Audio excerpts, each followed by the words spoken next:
Bueno, hola a todos. Realmente no sé cuántos están conectados porque no, realmente ahora mismo no puedo ver el chat, ¿vale? Pero nada, vamos a empezar a hablar un poquito sobre la actualidad del trasplante capilar en mujeres. Pero antes de nada me voy a presentar. Yo soy la doctora Hanna Nopark y estoy trabajando actualmente en la Clínica Bederma en la unidad de trasplante capilar y de tricología. Y también soy docente del máster de tricología. Y hoy, pues como había dicho antes, vamos a hablar un poquito sobre lo que es la actualidad del trasplante capilar en mujeres, que parece que todo el trasplante capilar solo se centra en los hombres, pero tenemos que tener en cuenta que realmente cada vez más también hay mujeres que se trasplantan. Lo que pasa es un poquito desconocido, que se piensan muchas personas que las mujeres no se pueden trasplantar y no es así, ¿vale? Entonces, antes de nada, vamos a hablar un poquito sobre la importancia realmente que tiene el pelo para los pacientes. Hay una encuesta muy divertida que hizo la Sociedad Internacional del Trasplante Capilar, en el que se había hecho una encuesta en la que los pacientes preferían a veces tener más pelo que más dinero. Y luego también había muchos que decían que ellos preferían dar cualquier cosa preciada que tenían ellos para tener más pelo. Era ahí la importancia real que tiene un pelo, que no es solo la parte estética, sino que durante mucho tiempo, pues el pelo es algo bastante preciado. ¿Vale? Entonces, ¿cómo se puede conseguir un buen pelo? Realmente teniendo mucha suerte genética. Hay personas que aunque no se lo cuiden mucho, aunque no se mediquen, aunque no tomen nutricosméticos, es verdad que pueden tener un buen pelo. Pero sin embargo, hay otras personas que no tienen esa suerte y entonces nosotros como tricólogos lo que tenemos que hacer es estudiar el caso de forma individual. ¿Por qué? Porque todas las alopecias son distintas y cada individuo va a responder de forma diferente al tratamiento también, de forma que cada tratamiento tiene que ser individualizado. Y también por último tenemos la opción de la cirugía capilar, también en mujeres, ¿vale? Entonces, ¿qué diferencia hay realmente entre la alopecia androgenética femenina y la masculina? Pues que la femenina realmente no tiene una relación tan directa con el componente hormonal, como es el caso de la alopecia androgenética masculina. Es un cuadro mucho más complejo, es multifactorial, es de mayor complejidad, por eso debemos estudiarla a fondo y a diferencia de la masculina, tiene un patrón un poquito diferente. Suele ser en esta zona interparietal que se va ensanchando, suele tener también un patrón un poquito más difuso y realmente por lo que más destaca es que socialmente está peor aceptado que una alopecia androgenética masculina. ¿Por qué en la calle realmente tampoco habíamos visto tantas chicas o tantas mujeres con una alopecia androgenética? Porque somos más propensas a cubrirlo mejor. Como socialmente está tan poco aceptado, lo que se hace es cubrir con fibras capilares, hacerse peinados en donde se carga mucho el pelo, ponerse algún tipo de prótesis. Sin embargo, en hombres que está socialmente más aceptado, pues muchas veces están simplemente rapados con el pelo corto y tampoco les importa mucho. Pero es verdad que como en la sociedad una mujer cuando tiene esa alopecia androgenética, la gente pues no está tan bien aceptada por la sociedad, pues tendemos a intentar cubrirlo.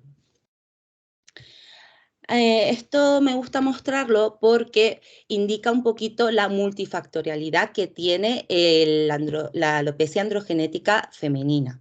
Aparte del componente hormonal, es decir, los antiandrógenos, también tenemos que ver su perfil tiroideo, tenemos que ver el perfil suprarrenal, tenemos que ver si tiene o no resistencia a la insulina.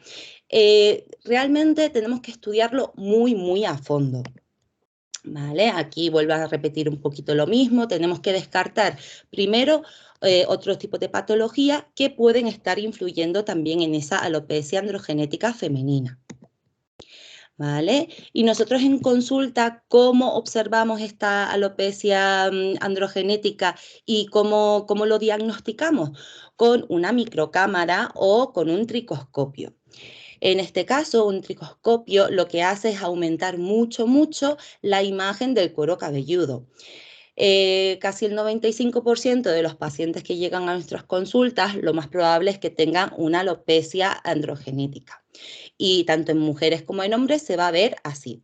Aquí se muestra una anisotricosis, es decir, hay diámetros diferentes de tallos pilosos y se caracteriza porque están miniaturizados. ¿Eso qué quiere decir? Que cada vez por esa acción de la hormona, de la dihidrotestosterona, lo que hace que los pelitos cada vez sean más finitos. Y el patrón general que podemos ver en las mujeres, pues tenemos este patrón en árbol de Navidad, que vemos cómo se ensancha la raya, por así decirlo, y muchas veces tiene como una especie de triángulo donde es más ancho en la parte frontal y más estrechito cuando llegamos, y más estrechito. Puede tener también un patrón difuso o, de hecho, lo que podemos encontrarnos directamente es un patrón masculino, donde se pierde densidad en la coronilla y en las entradas, ¿vale? Que tenemos muchos tipos de patrones. ¿Son o no candidatas a trasplante? Pues gracias a Dios, pues sí que la alopecia androgenética en mujer es candidata a trasplante. Realmente lo idóneo sería tener el tratamiento médico óptimo y ya luego proceder al trasplante, ¿vale? Vale. Un efluido telógeno. ¿Qué es un efluido telógeno? Realmente el efluido telógeno es algo reversible. Es verdad que tiene que psicológicamente le afecta mucho porque depende de cualquier tipo de estrés que pueda estar sufriendo, un posparto, después de haber sufrido un COVID, más o menos a los 3 meses tenemos un cambio que de forma sincrónica, muchos pelos que estaban en fase de caída, es decir, que estaban en fase de telógeno, se caen, pero no hay que preocuparse porque es reversible. Y en la tricoscopia lo que vemos no son pelos miniaturizados, sino son pelos, como ven, que terminan como en punta, que eso quiere decir que son pelos en fase de anagen. Es decir, los pelos se caen, pero es verdad que la maquinaria está funcionando bien y realmente muchas veces solo con esperar un poquito de tiempo, al cabo de unos 6 meses más o menos, vemos cómo todos los pelos empiezan a crecer bien, ¿vale? Entonces, este fluido telógeno no es candidato a trasplante porque es una alopecia reversible. Hoy, de hecho, vino una chica a la consulta pretrasplante, estaba muy agobiada, pero realmente lo que tenía ella era un efluvio telógeno. Y evidentemente no se le planteó un trasplante, pero tenerlo en cuenta porque van a venir muchas pacientes que claro, lo pasan muy mal porque ellas ven que se les cae, que se les cae, que se les cae mucho el pelo, se agobian y piensan que van a perder todo el pelo y que esto no va a ser reversible, ¿vale? Una alopecia senescente. ¿Qué es una alopecia senescente? Pues son aquellas alopecias que aparecen con el envejecimiento, muchas veces en mujeres con la posmenopausia. ¿Qué tiene de característica? Que cada vez lo que es el diámetro capilar se hace mucho más estrechito, pero es una disminución homogénea. Entonces, como característica es que tienen más folículos en quenogen. ¿Qué quiere decir? Lo que es el ciclo capilar pasa por anagen, que es la fase de crecimiento, el catagen, el telogen, que es cuando se va a caer ese pelo, y luego hay una fase como de reposo que se llama quenogen. Esta fase de quenogen en una alopecia senescente está como un poquito más alargada, ¿vale? Entonces, con un buen tratamiento médico también se puede intentar no revertir y tener un pelo de cuando teníamos 20 años, pero es verdad que podemos potenciar un poquito esa calidad del cabello. Pero en estos casos sí que sería candidata a trasplante, ¿vale? Muy importante, ahora cada vez más estamos viendo alopecias cicatriciales, ¿vale? Aquí, por ejemplo, lo que vemos es una alopecia androgenética, pero como vemos aquí arriba, en este caso la alopecia androgenética común, vemos estos orificios foliculares, ¿vale? Que eso nos quiere decir que no hay una cicatriz, pero sin embargo la imagen que tenemos aquí, sí que vemos, sí que no llegamos a ver esos orificios foliculares, sino que realmente lo que se ha formado es una cicatriz. Entonces, es muy importante el diagnóstico porque en estos casos, cuando aparece una cicatriz, quiere decir que hay una destrucción de ese folículo piloso. Entonces, en estos casos, realmente no son inicialmente candidatos a trasplante, sino lo que tenemos que hacer primero es un tratamiento médico adecuado. ¿Vale? Ahora, la alopecia frontal fibrosante. Cada vez más en la práctica estamos viendo muchas pacientes con esta alopecia frontal fibrosante, ¿vale? Es un cuadro muy reciente porque hace 20 años realmente no era tan frecuente verlo en consulta, pero no se sabe muy bien por qué puede ser, pero lo que sí que sabemos es que es una cosa autoinmune. El cuerpo ataca el pelo y cada vez más se van formando, es un patrón muy característico. Entonces la línea frontal va en retroceso, se va perdiendo patillas y aparte tenemos lo que son las cejas también cada vez más se empiezan a perder. Y cuando lo vemos al microscopio o cuando lo vemos en la tricoscopia, lo que vemos primero es una cicatriz, es decir, no vemos orificios foliculares.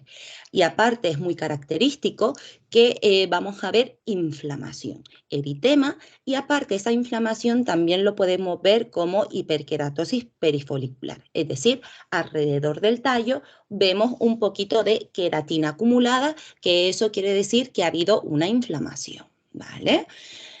Realmente esto es un auténtico reto terapéutico, tanto médico como quirúrgico. Primero, tenemos que intentar estabilizar esa inflamación. Nunca vamos a conseguir revertir que en esa cicatriz vuelva a crecer pelo, pero nuestro objetivo es que esa alopecia frontal fibrosante no vaya más allá, sino intentar estabilizarlo. Y una vez estabilizado, es verdad que se puede plantear un trasplante, pero sí o sí, antes primero un tratamiento médico, infiltración de corticoides, se puede dar dutasteride también, pero es verdad que lo que necesitamos es controlar y que esa alopecia no vaya avanzando. Aparte, tiene una gran afectación tanto estética como psicológica para el paciente. Es un proceso muy lento y la verdad que nosotros tenemos que estar muy con ellos para poderles ofrecerle, una vez que esté estabilizado, también la posibilidad de trasplante. Es decir, de primera no sería apta para trasplante inicialmente. Una vez que está establecido, puede ser que, como en este caso, se puede trasplantar.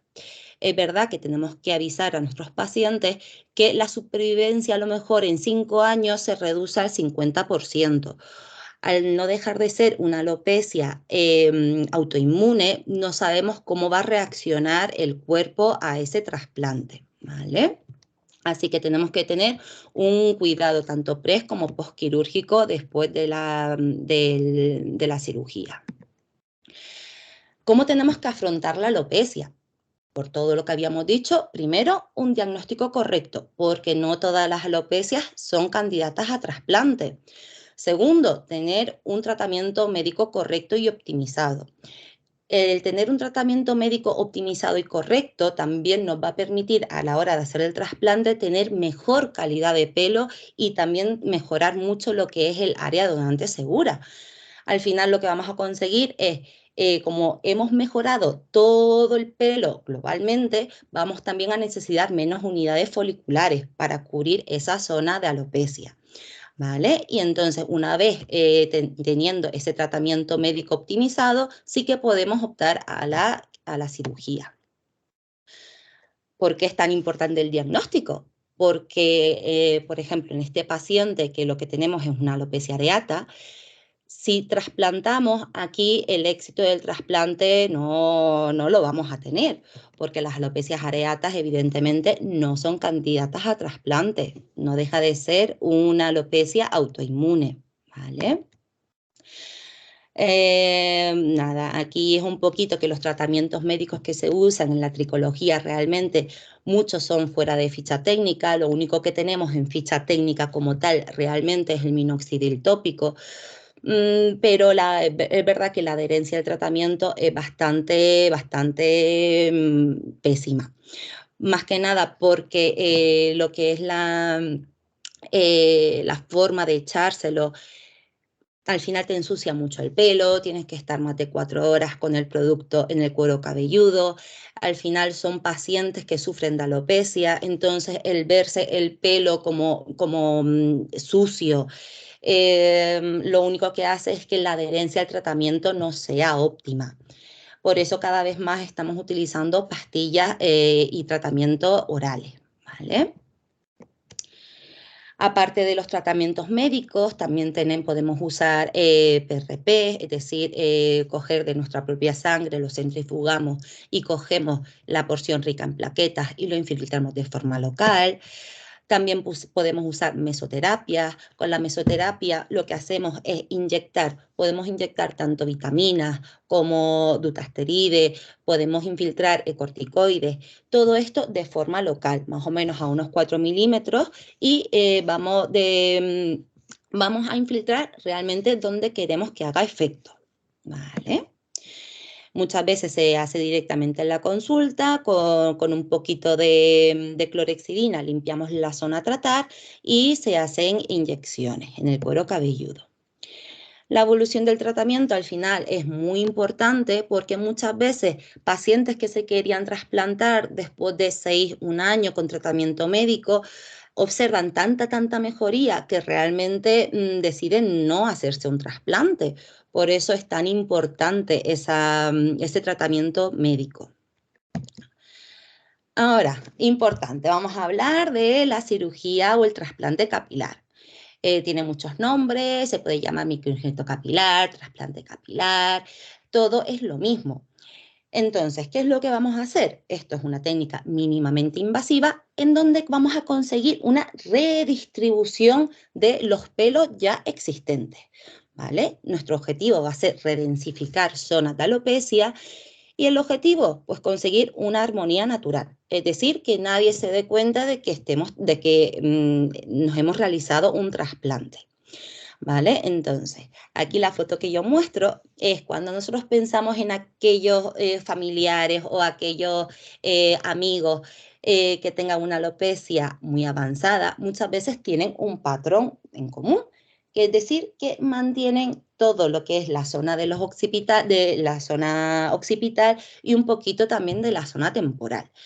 Esto es porque en esta zona los pelos son más resistentes a la hormona, en específico a la DHT, ¿vale? Entonces, cuando estamos hablando del trasplante capilar, muchas veces lo que van a escuchar son unidades foliculares. ¿Por qué llamamos unidades foliculares y no directamente folículo piloso? Porque los pelos crecen en familias, en unidades, ¿vale? Entonces, cada unidad folicular está compuesto por muchos folículos pilosos, pueden ser de 1, de 2, de 3, hasta de 6 o de 7 o de más. Tienen su glándula sebácea, su músculo erector pili, la glándula sudorípara. Entonces, en el trasplante capilar lo que vamos a estar es cambiando de sitio, ¿vale? Unidades foliculares que estaban en esta zonita de atrás, que se llama zona donante segura, y lo vamos a mover a esa zona donde está nuestra alopecia, ¿vale? Y saber que siempre crecen como en familias. Objetivo, pues lo que habíamos dicho antes, intentar redensificar y también podemos reconstruir líneas frontales, que cada vez más se están haciendo, y de hecho en Asia es donde cada vez más se están haciendo reconstrucciones de líneas frontales en mujeres. ¿Vale? Técnicas de extracción. Es muy importante tener las cosas claras. Realmente, técnicas de extracción hay dos, ¿vale? Podemos extraer esas unidades foliculares en forma de tira o lo podemos extraer de forma individual. Entonces, en forma de tira, lo que hacemos es, en esta zona donante segura, se extrae un trozo de piel y los técnicos lo que van a hacer es, con un bisturí, van a ir diseccionando y sacando esas unidades foliculares. Una ventaja que tiene la tira es que, por ejemplo, en mujeres no tiene la necesidad de raparse. La cosa mala es que deja mucha cicatriz, ¿vale? En caso de mujeres que dicen, yo es que no tengo pensado, no me importa, lo que no quiero es raparme, pues hazme la tira y si el cuero cabelludo tiene la laxitud suficiente, se podría practicar la tira. El caso del FUE, lo que hacemos es, primero, se hacen incisiones circulares, cogemos una unidad folicular de forma individual y lo que hacemos es extraer esa unidad folicular, ¿vale? Conseguimos liberar la adherencia y en un segundo paso, con unas pinzas, extraemos esas unidades foliculares. Cada vez más se está haciendo la técnica del FUE y no se hace tanto la técnica de la tira, ¿vale? Y por eso habrán escuchado tanto el método FUE, y no es más que hacer incisiones perifoliculares y liberar adherencia. Hay que tener en cuenta que esta técnica también deja cicatriz, ¿vale? Pero deja una cicatriz como muy dispersa. Entonces la ilusión óptica es de que ahí no hay cicatriz, pero si nos fijamos bien, sí que deja cicatrices en forma de white dots, ¿vale? Entonces, lo bueno que tiene la técnica FUE es que como podemos ir de forma individual y nosotros vamos a elegir la unidad folicular a extraer, podemos ir directamente a esas unidades foliculares de más pelitos. Entonces, en este caso en mujeres, muchas veces el FUE, ¿cómo se hace? Es con una ventanita, ¿vale? Entonces, cuando aquí la mujer lo que hace es luego soltarse el pelo, se hace una coleta y muchas veces no es visible esa ventanita que hemos hecho. Y como pueden ver aquí al lado, pues sí que deja cicatriz, pero porque aquí lo vemos muy amplificado, pero realmente en la vida real es que es casi imperceptible si se realiza bien la cirugía. Entonces, aquí esto lo he puesto un poquito para recordar otra vez que las unidades foliculares extraídas sí que siempre van a dejar una cicatriz permanente, ¿vale? Y que donde hemos extraído la unidad folicular, ahí no vuelve a crecer pelito. Ya hemos hablado de las técnicas de extracción y vamos a hablar de la técnica de implantación. Aquí lo mismo, tener en cuenta que solo vamos a dividirlo en dos partes, o técnicas que se hacen en dos pasos o técnicas que se realizan en un paso. Las técnicas que se realizan en dos pasos, primero se tiene que abrir una incisión, da igual que sea con un bisturí zafiro, da igual que sea con una aguja, da igual que sea con una lanceta, con un blade. Primero se hace una incisión y en un segundo paso con unas pinzas se introduce esa unidad folicular. Y luego tenemos la otra que se realiza en un paso, que lo metemos en un implante que tiene una forma de un bolígrafo, donde enhebramos la unidad folicular y en un solo paso hacemos la incisión y luego metemos esa unidad folicular en el sitio que nosotros queramos. Realmente, tanto las técnicas de extracción como las técnicas de implantación, no hay ninguna técnica mejor que la otra. Son técnicas diferentes y no tiene nada que ver la técnica, sino un poquito más la habilidad, tanto del médico como del equipo. Entonces, saber que si realmente existiese una técnica mejor que la otra, ya estaría descrito. Y como realmente no hay ninguna técnica mejor que la otra, el del máster también lo que enseñamos son todas las técnicas. Es verdad que la técnica de la tira, como cada vez está más en desuso, es verdad que no se ve, se explica, pero no lo llegamos a realizar, pero las técnicas de implantación vemos un poquito de todo, ¿vale? La técnica de la implantación, verdad que lo más sencillo es hacerlo con el pelo rapado, pero tener en cuenta que se puede hacer también con el pelo largo.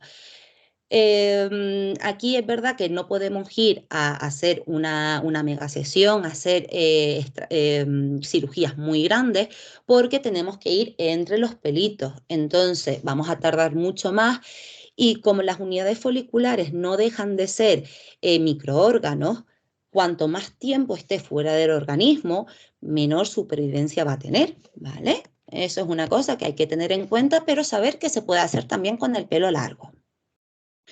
En el caso de mujeres, en el caso de hombres también, para un trasplante, importante el diseño, ¿vale? Porque en mujeres, como habíamos dicho, muchas veces no vamos a poder hacer un trasplante muy grande, entre que se hacen ventanas, tenemos que ir entre los pelitos largos. Es fundamental hacer un buen diseño. Por ejemplo, si hay una mujer que dice, yo siempre llevo la raya a este lado, pues intentar hacer un diseño más en L, porque si tenemos, por ejemplo, 2000 unidades foliculares y lo ponemos por todo el pelo, realmente nunca va a llegar a dar esa ilusión óptica de tener un pelo abundante y con buena densidad. Pero sin embargo, esas 2000 unidades foliculares los ponemos con mucha densidad en el mechón frontal y un poquito también en lo que es la raya, la ilusión óptica va a ser que ahí, justo ahí, va a haber mucha densidad, ¿vale? Por eso es muy importante hacer un buen diseño. Cada vez más se están rediseñando también líneas frontales, ¿vale? Esto que se hace mucho en Asia.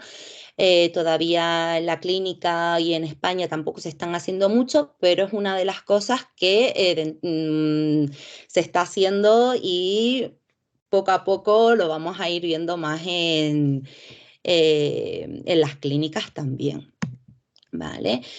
Es verdad que es bastante más complicado, ahora vamos a hablar más en detalle, porque muchas veces como esa línea frontal es lo que nos va a enmarcar la cara, tenemos que tener muy en cuenta lo que es la angulación, la dirección y cómo crece ese pelito, ¿vale?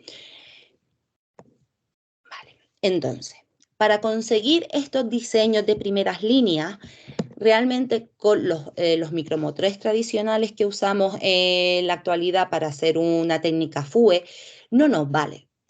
Porque estos micromotores lo que tienen es una rotación continua. Este es el movimiento que hacen. Puede ser en el movimiento de reloj o contrarreloj, pero es un movimiento continuo. Sí, son movimientos continuos. Entonces, ahora en la actualidad es verdad que sí podemos sacar pelos largos y esto es lo que se llama el long hair non-shaven FUE, ¿vale?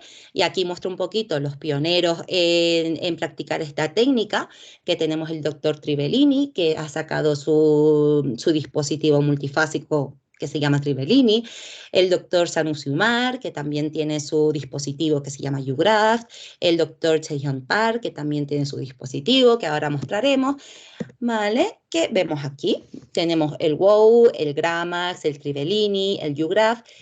¿Por qué estos dispositivos, además de caros, son tan buenos para esta técnica de intentar extraer pelitos largos? Porque aparte de la rotación que hacen los micromotores tradicionales, hacen una oscilación, ¿vale? Y luego hacen una vibración. ¿Por qué es tan importante? Porque vamos a imaginarnos que un pelo largo lo vamos a intentar sacar con un movimiento de rotación continua. Lo único que vamos a hacer es enredar ese pelo. Sin embargo, una oscilación lo que va a hacer es este movimiento. Entonces, este movimiento al final sí que podemos intentar sacar un pelito largo y la vibración lo que va a hacer es quitar esa adherencia del músculo erector pili. ¿Vale? Más o menos para que les suene. Y luego hay una técnica que se llama el non-shaven fue, pero realmente sí que no deja de ser como un fue un poquito, un fue modificado. Porque lo que vamos a hacer es sacar una ventanita o dos ventanitas y luego con el pelo largo se va a tapar, pero no deja de ser una zona rasurada. ¿Vale? Así que si oyen por allí el non-shaven fue, que sepan que sí que se rasura, pero en ventana o en flaps. En el caso, ahora volvemos un poquito al long hair non-shaven fue, que es lo que es yo creo que va a ser un poquito la nueva tendencia, lo que las mujeres cada vez más van a exigir a los cirujanos capilares. Entonces, lo podemos conseguir de tres formas. Está el pre-trimming, el directo y luego el verdadero, que es el long hair non-shaven fue, ¿vale? El pre-trimming, ¿cómo se consigue? Pues lo que se hace básicamente es con el pelo largo, vamos cortando con unas tijeritas, previo a realizar la técnica fouet, se cortan los pelitos y luego se hace como un fouet tradicional.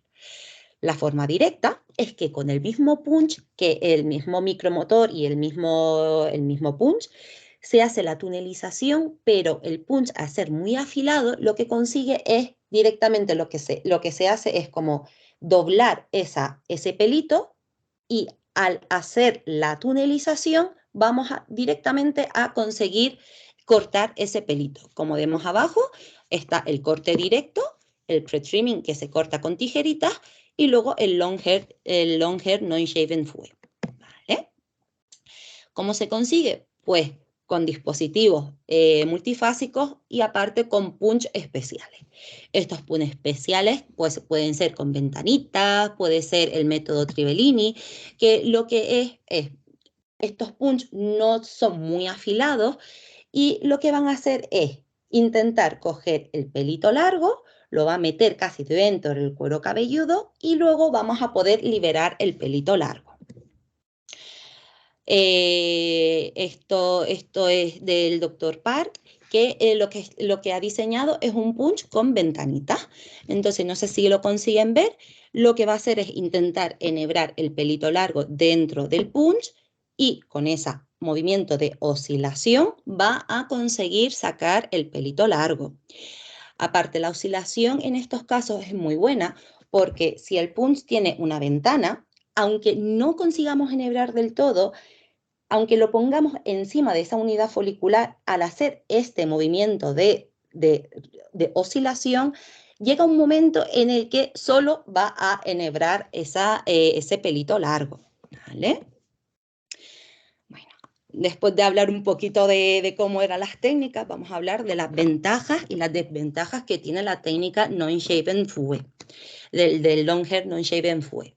Primero, podemos conseguir previsualizar el resultado final a tiempo real.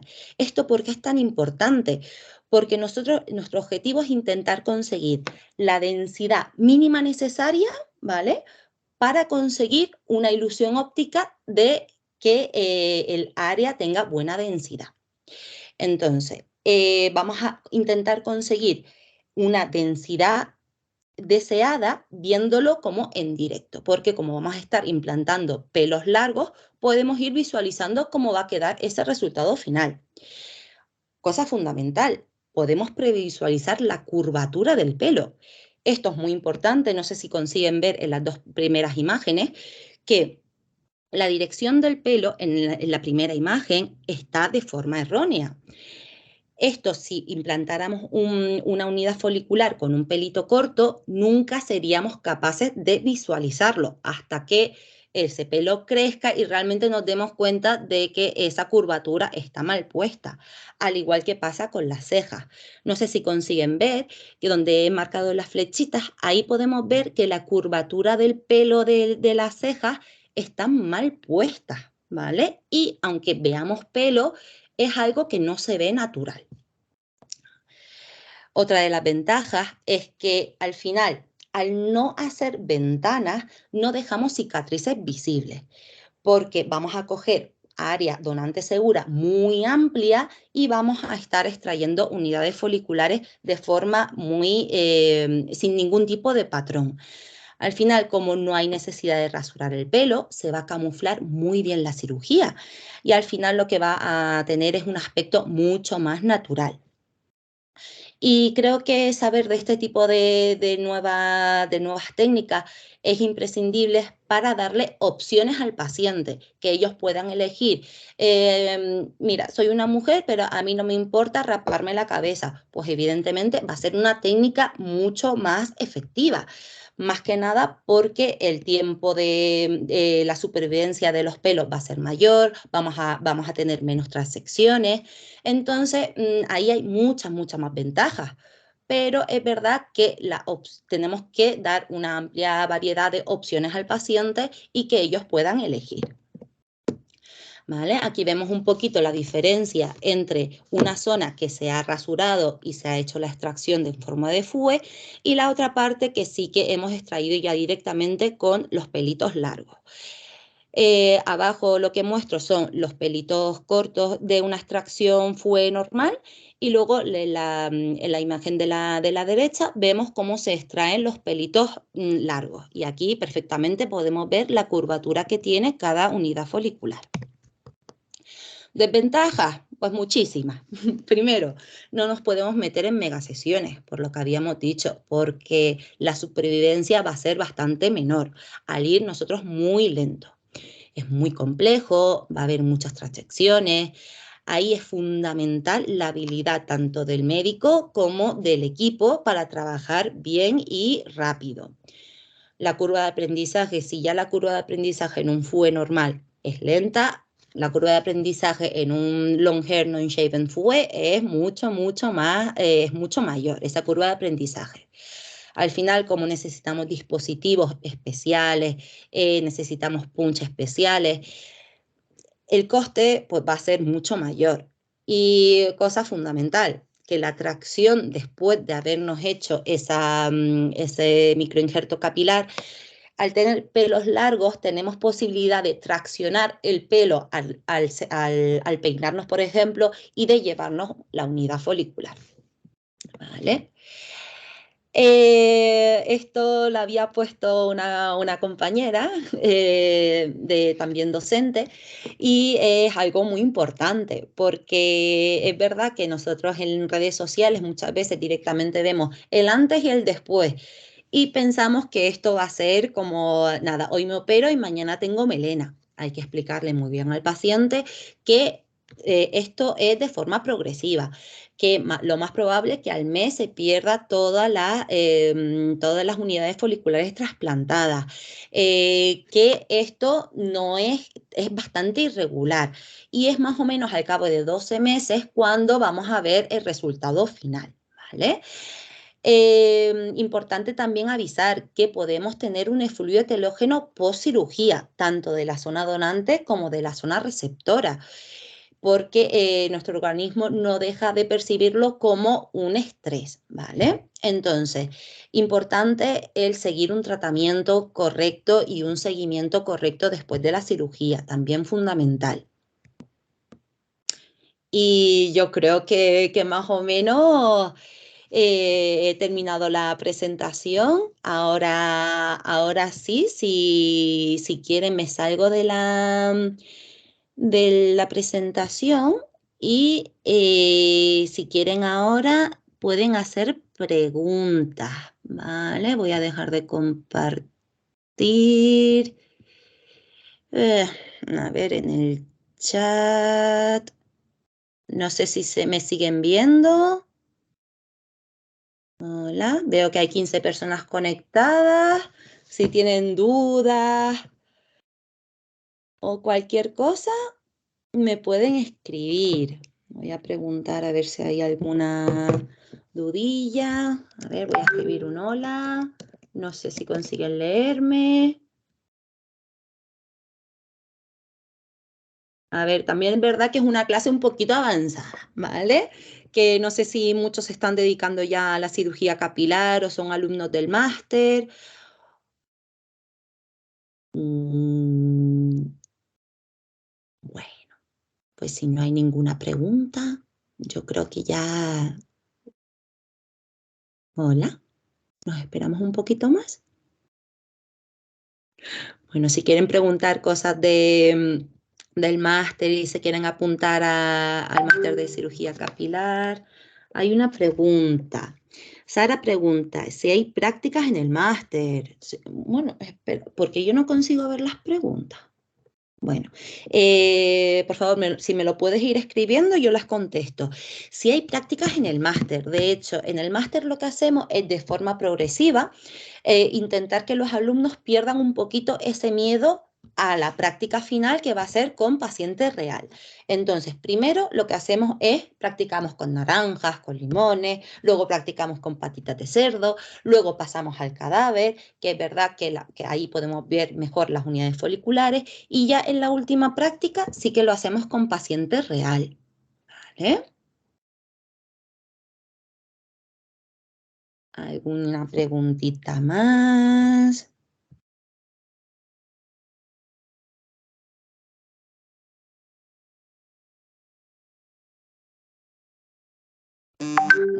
A ver, Miguel, ¿cómo ha sido la evolución de la demanda de este tratamiento de parte de los pacientes?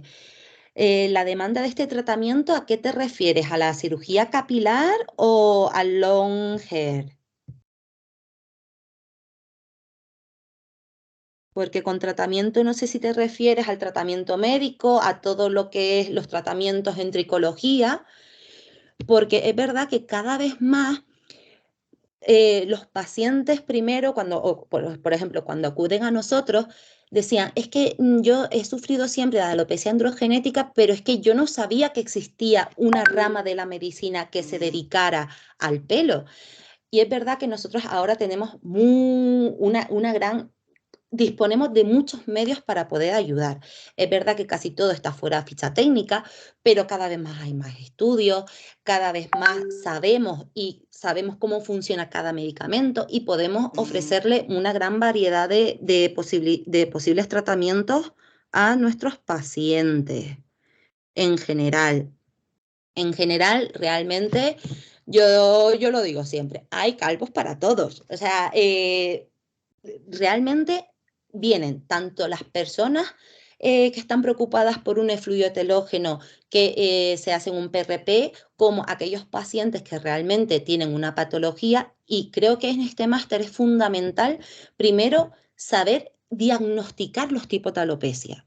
Porque es verdad que en la carrera salimos un poco diciendo, es que, no sé, yo por lo menos creo que tenía una hoja en dermatología de lo que era el pelo.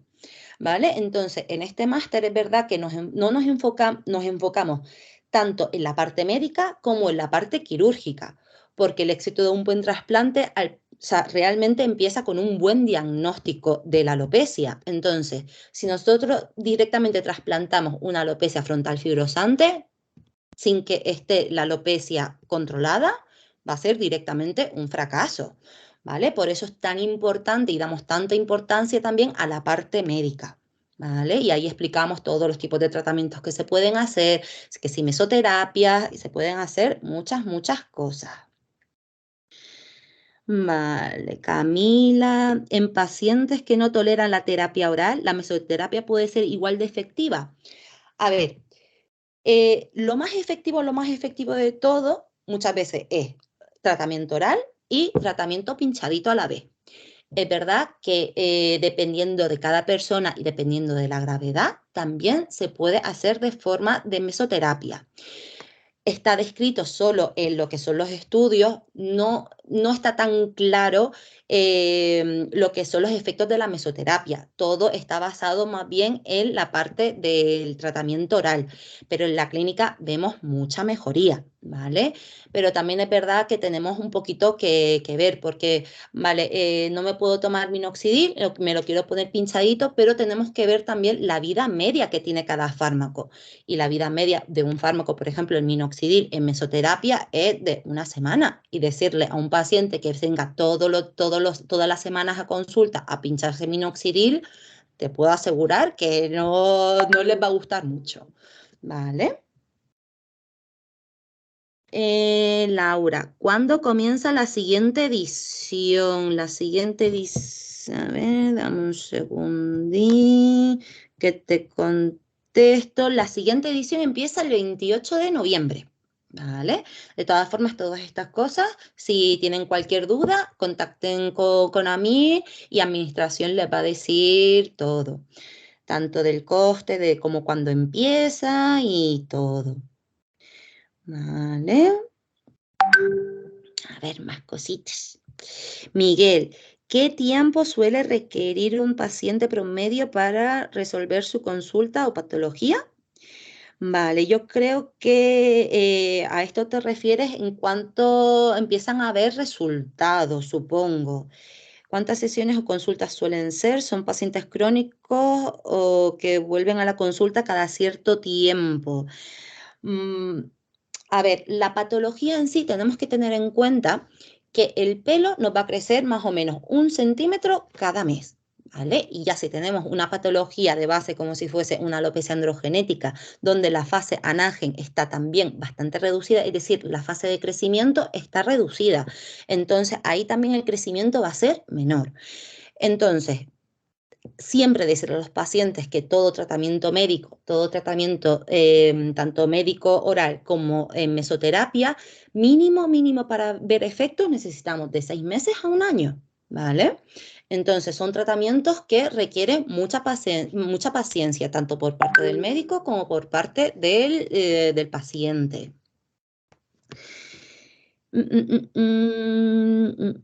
Lucas, ¿se puede emplear otras unidades foliculares donantes que no sean del cuero cabelludo? Por supuesto. Por ejemplo, usar pelos del torso para implantar en cuero cabelludo. Vale.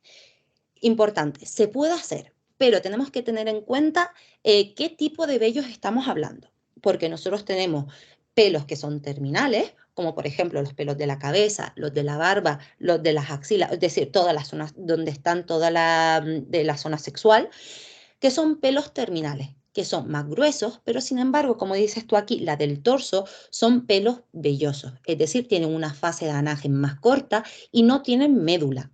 Entonces, sí que se podría poner entremezclándose con los pelos de la zona donante, pero es verdad que la supervivencia está ahí, ¿vale? Entonces, si no podemos coger y no tenemos buena zona donante, la mejor opción es la de la barba, ¿vale? Porque también tiene una fase de anángel larga, pero evidentemente no vamos a poner pelos de la barba en primeras líneas porque no va a quedar natural. Porque muchas veces si, los pacientes que están con una alopecia muy avanzada, cada vez más los pelos de la cabeza van a hacerse cada vez más finos, mientras que los de la barba cada vez son más gruesos. Entonces lo suyo sería entremezclar tanto pelos suyos como los pelos de la barba, pero se pueden poner pelos del pecho, pelos de la barba. De hecho, al revés, hay personas que se ponen pelos en el torso, hay personas que se ponen pelos en sus zonas sexuales. O sea que aquí ahí se puede poner pelo. Siempre que sea de la misma persona, se puede poner pelo, ¿vale? A ver. Oye, me están haciendo preguntas súper interesantes. Parece que no hay más preguntas. Bueno, que ya son casi las 10 y yo creo que ya, si no hay muchas más preguntas, yo creo que ya nos podemos despedir, ¿vale? Porque más o menos, no sé si alguien es alumno ya de la edición o casi todos son alumnos que están pensando apuntarse en el máster. Pero nada, yo creo que ya aquí cerramos chiringuito, ¿vale? Si no hay más preguntas, ha sido un placer y espero que les haya servido este mini webinar, ¿vale? Pues nada, me despido, ¿vale? Buenas noches.